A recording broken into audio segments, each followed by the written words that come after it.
सामने इलाहाबाद के किले पर लहरा रहा है हमारा प्यारा तिरंगा और हम प्रयागराज के माघ मेले से बाहर निकलते हुए पहुंच गए हैं किले के पीछे की तरफ, जहां से हम किले में प्रवेश करना चाहेंगे। नमस्कार मित्रों, आशा है आप सभी स्वस्थ होंगे। मैं हूं आपका मित्र चंद्रशेखर और अभी हम जिस किले के सामने हैं, मुगल शासक अकबर ने 16वीं सदी में यमुना नदी के तट पर उसका निर्माण कराया और नाम दिया इलाहाबाद। बाद में शाहजहां ने इसका नाम बदलकर इलाहाबाद कर दिया। कुछ इतिहासकारों का मानना है कि यह नाम परिवर्तन जहांगीर के समय में हुआ। सरकारी कागजों में लंबे समय तक पूरे नगर के लिए यही नाम चलता रहा और हाल ही में इस नगर के प्राचीन नाम को पुनः स्थापित किया गया है और सरकारी कागजों में भी अब नाम बदलकर प्रयागराज कर दिया गया है।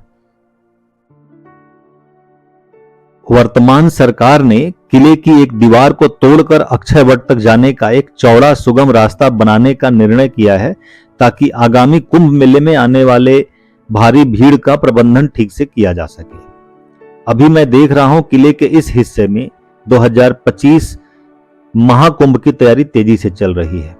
किले में निर्माण कार्य किया जा रहा है ताकि श्रद्धालुओं की भारी भीड़ को अक्षयवट और पातालपुरी मंदिर के दर्शन करने में कोई परेशानी ना हो।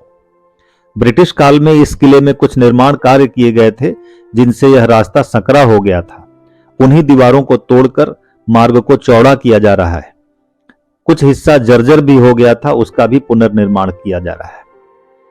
किले के ऊपर आ चुके हैं हम और अब यहां से हम देख पा रहे हैं यमुना नदी को और सामने दूर दूर तक फैले हुए प्रयागराज में लगने वाले माघ मेले के सुंदर दृश्य को, जो आप कैमरे पर देख पा रहे हैं।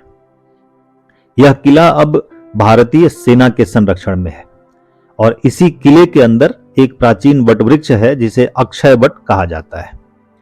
जब भगवान राम वनगमन के लिए निकले थे तो इसी स्थान पर एक वटवृक्ष के नीचे कुछ समय तक विश्राम किया था उन्होंने और केवट राज का यहीं उद्धार किया था। पूजहि माधव पद जल जाता, परसि अक्षयवट हर्षहि गाता। ये पंक्तियां हैं गोस्वामी तुलसीदास जी की और रामचरितमानस से ली गई हैं। प्रयागराज का वर्णन करते हुए अक्षयवट के विषय में मानस में गोस्वामी जी ने विस्तार से लिखा है और उनकी बहुत महिमा गाई है। हमारे अनेक ग्रंथों में इस वृक्ष की महिमा का गुणगान किया गया है। बरगद के इस वृक्ष की सुरक्षा के लिए उसे चारों तरफ से ऊंचे ऊंचे रेलिंग और शीशे के रेलिंग से ढक दिया गया है, घेर दिया गया है।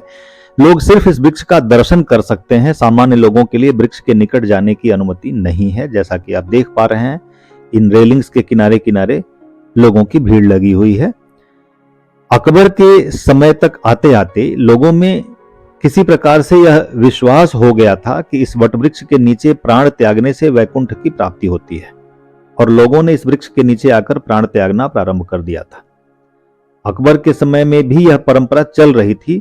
तो अकबर ने जब किला बनवाया तो वह वृक्ष के अंदर, किले के अंदर यह वृक्ष आ गया और लोगों को वहां जाना प्रतिबंधित कर दिया गया। अनेक संघर्षों के बाद सनातन को अक्षयवट की पुनः प्राप्ति हुई और उनके दर्शन करने में हमारे समाज को सफलता मिली। तो अब हम दर्शन करने के बाद वापस चल रहे हैं पातालपुरी मंदिर के तरफ, जो कि किले के ही अंदर है। पातालपुरी मंदिर के पुजारियों का यह दावा है कि असली अक्षयवट मंदिर के पास वाला है। ये मुख्य द्वार देख रहे हैं आप पातालपुरी में प्रवेश करने का। दरअसल हुआ यह था कि किले के निर्माण के समय मुगल सैनिकों के द्वारा अकबर ने इस अक्षयवट को कटवा दिया था, ऐसा सुनने में आता है। इसका कोई दस्तावेज है या नहीं मैं दावा नहीं कर सकता, लेकिन ऐसा सुनने में आता है कि अकबर ने इस वृक्ष को कटवा दिया था। तो उसके बाद उस समय के जो सनातन धर्म के लोग थे, जो हमारे ऋषि वगैरह थे, उन लोगों ने उसके जो ठूंठ थे, उसकी जो जड़ थी, उसको जीवित रखने का प्रयास किया और जीवित रखा।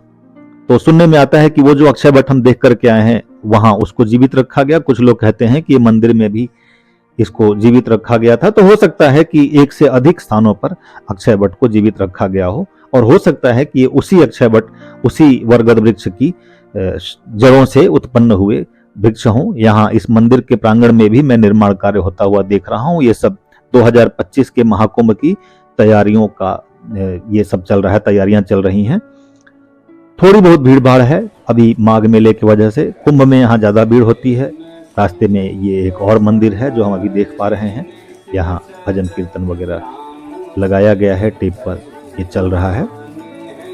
तो अक्षय वट को अकबर, शाहजहां और जहांगीर तीनों के शासनकाल में निर्मूल करने का प्रयास किया गया, लेकिन सनातन धर्मावलंबियों ने उसकी जड़ों को बचाए रखा और इसी स्थान के आसपास बार बार इसका रोपण करते रहे। ये जो बरगद का वृक्ष आप देख रहे हैं इस मंदिर प्रांगण में, ये उसी अक्षय वट की शाखाओं से या जड़ों से उत्पन्न हुआ है, ऐसा कहा जाता है। दोनों जगहों का अक्षय वट का दर्शन अब हमने आज कर लिया है और ये दर्शन करने के बाद अब हम वापस नगर की तरफ प्रस्थान करेंगे। ये सामने अक्षय वट दिख रहा है जो कि पातालपुरी मंदिर के अंदर है। पातालपुरी मंदिर के अंदर अभी हम नहीं चलेंगे, निर्माण कार्य वगैरह हो रहा है, थोड़ा रास्ते बाधित हैं।